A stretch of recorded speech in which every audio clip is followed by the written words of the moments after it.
Dink. Okay, Dean, congratulations.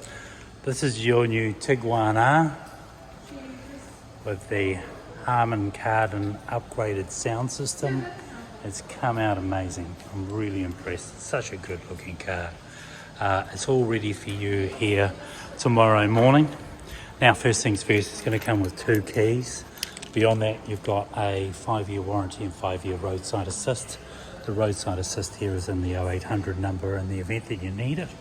Let's hope you don't. And then so if you did need it, call that number and someone will collect you or uplift the car. Now, of course, one of the other additions, you asked for a removable hitch. That's also been loaded. So from behind, she's a very spunky looking car.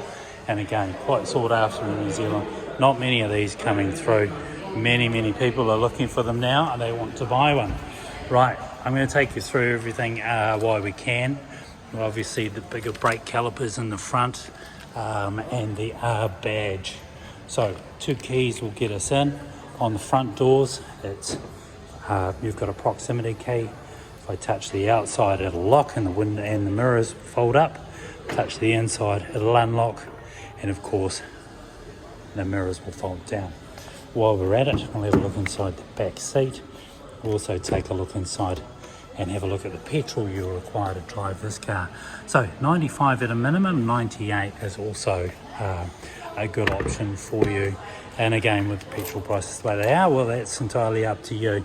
You'll also notice that there's blue accents through here, following in with the R combination or R logo or R thoroughbred, also in the piping along the seats and all through the car with the stitching.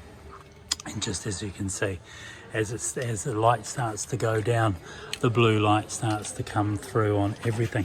Thank you very much for buying the car from Tristram European. This is yours. It's a gift from us to you. I'm sure it'll come in handy with the use of the car because it's designed for the car.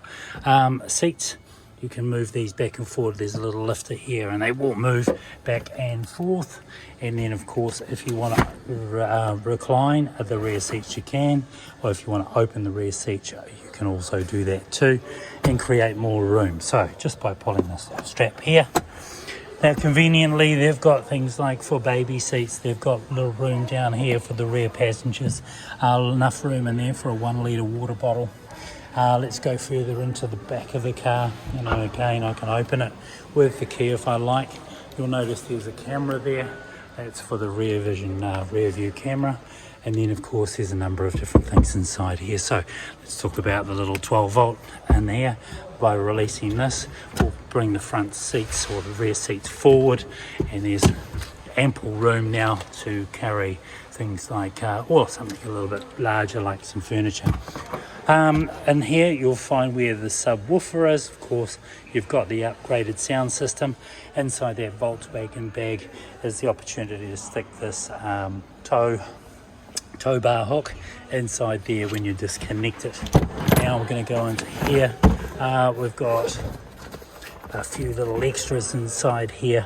This is your pump up kit, and again, it'll only pump up the tyre so you can get to your next location and change it if you happen to get a flatty. There's some strap downs here also. Now they're going to obviously connect to these, and you can use that if you've got something that's rolling around in the boot, but conveniently placed. There's a compartment. As I close this, it locks everything up, keeps everything away. Nicely hidden from prying eyes. Okay, so now we've done all of that, we can go back into the rear of the car. I'll re-erect those seats here. We'll come back to that in a second. All right, we want to look at what kind of charging ports we've got down here, and then of course once I turn the key on, you've got a 12 volt charger, and then everything will illuminate from the rear of the car. Let's go around to the passenger side, and again you'll see this little indent in here. That's for opening and closing the doors with your proximity key. Only works on the 2 front doors, not the rears. And again, electric seats on the passenger side. The blue piping is all the way through, the R badging, and then of course the blue stitching. You'll see inside the glove box, as you would imagine, there will be information about the car for your service records, and then there's a little port in there to get air conditioning into the car or into this area if you wanted to keep something cool. Now, while we're having a look on this side, we can have a look at the cockpit, and the cockpit for the driver is actually pretty special. We'll get around to that in a second. So again, electric seats on here, and there's your Harman Kardon upgraded sound system already loaded into the car. Now, these don't come with those, you've ordered that, so that's what you have got. Special in a lot of ways. Again, the more aggressive grille in the front, the piano black, and I must say, and you must agree, it looks really strong as a car. So let's keep moving inside the car now. What I'm going to do is just show you on the right hand side here a couple of things. All your access to all of your windows. Turn it into the left hand side as you put the car into reverse. It'll fold down. You can fold the mirrors down if you like also. And then you've got heated mirrors way over here on the right hand side. You can see this blue accent trailing through the car, Harman Kardon, and there is of course your locking.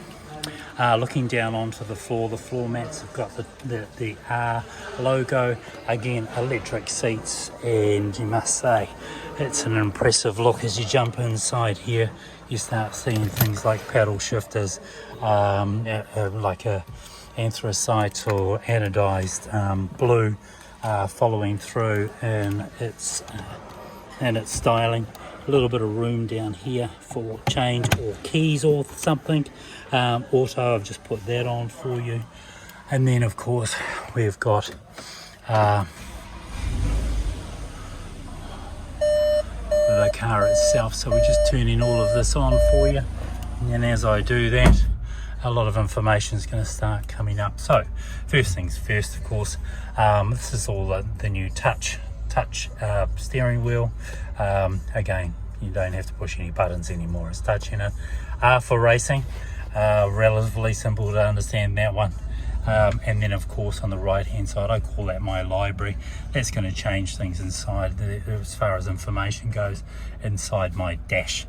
On the right hand side up the top there, you'll see your fuel gauge. On the right hand side also your kilometers, left hand side park and your revs, temperature of the car, and then right in the middle is where all that information, I'm just going to scroll through and start going through there for you.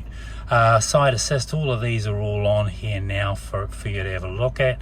You'll make those changes as you start to drive the car and navigate through what you would prefer to have up there. There is a heated steering wheel in here, so by pushing that, of course, in winter time that might come in handy. And again, as I start scrolling through, not too dissimilar to some of the cars that you've owned or you own. Lap time for racing, well, you can start for that and take it down to the track if you want to. I'm sure it'll be quite an experience. Going through driving data, I like to see a big number, so I'm going to put it onto speed, and what's going to happen there is a big number will come up. It'll also come up on the right hand side, so perhaps maybe you want to change that to something like the assistance mode, where it's going to give you different distance between the car in front of you when you're following in cruise control mode. Or navigation. There you go. Let's leave it in navigation for now, and that'll set you up. Alright, as you know, downshifting on the left hand side, and then plus or upshifting on the right hand side, so you know how to drive, I'm pretty sure, with the kind of cars that you've owned in the past. Pushing this down will actually alter the steering wheel in and out, and so there you go. You can make those changes for yourself. Opening the back, you can do that from down here. Open up the hatch when you need to. Do it from the inside of the car, and have to get outside and get wet. Now charging ports. Now the two new charging ports down there are a departure from the larger USB port, but of course those you'll also find a gift in your gift box in the back of the car. You'll find that as well. Now, infotainment system, of course, you can hit home and it'll bring up the stuff you'd like to see at a glance, including your journey, your compass, how much fuel you've got in the car. You can moderate this to your own style and make changes to it if you like. That's entirely up to you just by changing your layout. Going back to home, I can leave it in there, and then I can go into my menu. This is where I might want to make some changes in the car, such as settings, and then going through changing the time, changing some of the mobile settings if I wanted to. But again, I won't do that. That's your choice. Vehicle itself, well, that information is entirely up to you, but if you dropped it into sport mode or sport, it's going to give you a whole lot of information about how you're traveling down the track. Off-road, similarly, it'll give you information on what axis in which you're approaching something and what speed. And then of course there's a selection around cockpit data. You can change all of that if you want to. Settings itself, again, lights, lighting, instrument cluster, seat settings, you can go through and then make some changes there. At the moment, it's all set up in standard mode that when it arrives into New Zealand. These are those modes that it will come in. Now, getting back to my menu, I've got my radio stations, my telephone. So the first thing we're going to do is set up the phone, and you'll be looking for VW3414 to set up your phone on Bluetooth. And then beyond that, if you want to, you can actually go through to your Bluetooth, and just by going into the app, beyond the app, you go into Apple CarPlay or Android Auto. That'll all set up automatically, and it's all wireless. So that kind of sets you up in that area. And then of course down here is where all the fun begins. Modes. As I hit mode, changes what I might be in, either race mode, and that'll change the tone of the car. And as I did that, the engine sounded quite different. Back into sport, let's go back into mode again, and of course go back into sport or comfort mode, and that might be just cruising around town. I don't know what your preferences are, but again, you can dial this up on whatever mode you might be traveling in. Say for instance, if you went or went down the line for some snow, you can make some changes there. Auto hold also, and then in park, your stop start, your anti-skid, and then your parking modes. Now I just want to have a look at the camera while I'm here, and I can just move that camera around in different axes, so I've got access to the car and what's going on around me. And then of course, then there's the auto off. Like you, or like me anyway, I like to turn that off when I'm cruising around Auckland. I don't want to find myself wanting for a quick launch off the line. So anyway, that's what that is there. I don't think there's much more that I can tell you about this car that you probably don't already know. Thanks again, Dean, and appreciate your patience. It's been an interesting time trying to get these vehicles into New Zealand. So you are one of the first that actually gets the chance to take one home relatively quickly, as they've only been in the country a little while and most of the cars are on dealerships. Also a quick reminder, there is a heated seat option, and of course this is all touch. Okay, listen, I'll pick you up in the morning if that's okay with you. Enjoy your gift, and I will see you tomorrow. If you've got any questions, we can address those then. All right, cheers mate, thank you very much.